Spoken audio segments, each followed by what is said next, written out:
ଚାଲିଛି ବୋଲିକି ମୁସ୍କିଲ ଲୋକ ପବନ ବର୍ଷା ବହୁତ ସାରା ହେଉଛି ଆଉ ମହୁଲର ଆମ୍ବ ଗୁଡ଼ା ସବୁ ପାଚିକି ଖସି ପଡ଼ୁଛି। ସକାଳୁ ସକାଳୁ ବାହାରି ଯାଇଥିଲି ଆମ ଗାଁକୁ ଟିକେ ଆଉ ମହୁଲର ଆମ୍ବ ଗୁଡ଼ା ସବୁ ଖୁଣ୍ଟି ଆଣିଥିଲି। ସମସ୍ତେ ଖୁଣ୍ଟି ନେଇଥିଲେ, ମୁଁ ଦିନ ଅଳ୍ପ ଆଣିଥିଲି। ଆଉ ଏପଟେ ସେପଟେ ଆସିଲା ବେଳକୁ ଗେଲିଝି ଏପଟେ ସଜବାଜ ହେଇକି ପୁରା ବାହାରି ପଡ଼ିଲାଣି। ମୁଁ କ'ଣ ଲ ସକାଳୁ ସକାଳୁ ଏମିତି ସଜବାଜ ହେଇପାରିଲୁଣି, ବାହାରି ପଡ଼ିଲୁଣି, କୋଉଠିକି ଯିବୁ କି ମା? ତମେ ଜାଣିନ କି ବାହାଘର ପାଖେଇ ଆସିଲାଣି ବୋଲିକି? ମାମୁଁ ଘର ତ ସରିଗଲାଣି, ମାଉସୀ ଘର ସରିଲାଣି, ଆଜି ପିଇସି ଘରେ ଡାକିଛନ୍ତି କନିଆ ଡାକ।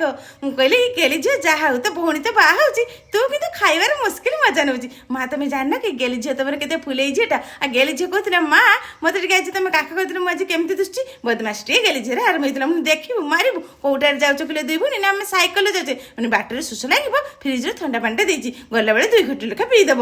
ମା ତମେ ଯାହା କର, ମା ପରି କିଏ ହବ କହିଲ? ମୁଁ ଥା ଥାଉ ଏମିତି ତେଲ ମାଲିସ କରିବୁ ଯଦି ସାଡ଼େ ବାହାରି ଯିବ ତ ଭଉଣୀ, ଜଲ୍ଦି ଜଲ୍ଦି ଯା। ଆଉ ଗେଲିଝିଅ କହିଥିଲା କହିଲେ ମା ଦେଖିଲ ଏଇ ଏପ୍ରିଲଟା ମୋର କେମିତି ଖସିଯାଇଛି, ଗୋଟେ ପିନ୍ ଟିକେ ମାରିଦେଲ।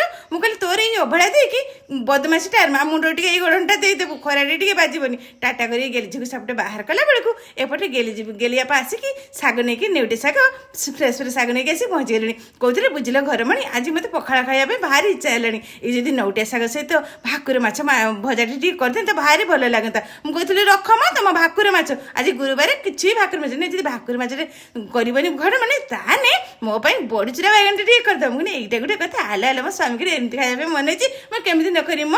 ଚାଲ ଚାଲ ସସ୍ମିତା, ସାଡ଼େ ଭାଡ଼ିଟା ପୁରା ଗୁପଚୁପ ଭାତଟା ଶୁଖିଗଲାଣି। ମୁଁ 7 କିଲୋ ହାଇଲୋ ମୁଁ ଭୁଲିଗଲିଣି। ଦେଇ ଗେଲିଆପାଙ୍କ ସହିତ ଯାଇକି ଭାତଟାକୁ ଧରିଲା ବେଳକୁ ଆଜି ମୁସ୍କିଲ ଲୋକ ଦଳାଟା ହେଇଥିଲି। ସାଙ୍ଗମାନେ ଦେଖିତେ ଫୁଲ ରକମ ଆମର ଗୁପଚୁପଟା ହେଉଛି। ଗେଲିଆପା କହୁଥିଲେ ବୁଝିଲ ଘରମଣି ସ୍ୱାମୀ ସ୍ତ୍ରୀ ମିଶିକି ଆମେ ଏମିତି ଗୁପଚୁପ କରୁଛୁ ବୋଲି ବହୁତ ସୁନ୍ଦର ଗୁପଚୁପଟା ହେଉଛି। ସାଙ୍ଗମାନେ ଆପଣମାନଙ୍କୁ ଗୁପଚୁପ ଭଲ ଲାଗେ ନା ନାହିଁ ନିହାତି କମେଣ୍ଟରେ ଲେଖି। ଆଜି ପାଇଁ ରହିଲି, ଜୟ ଜଗନ୍ନାଥ।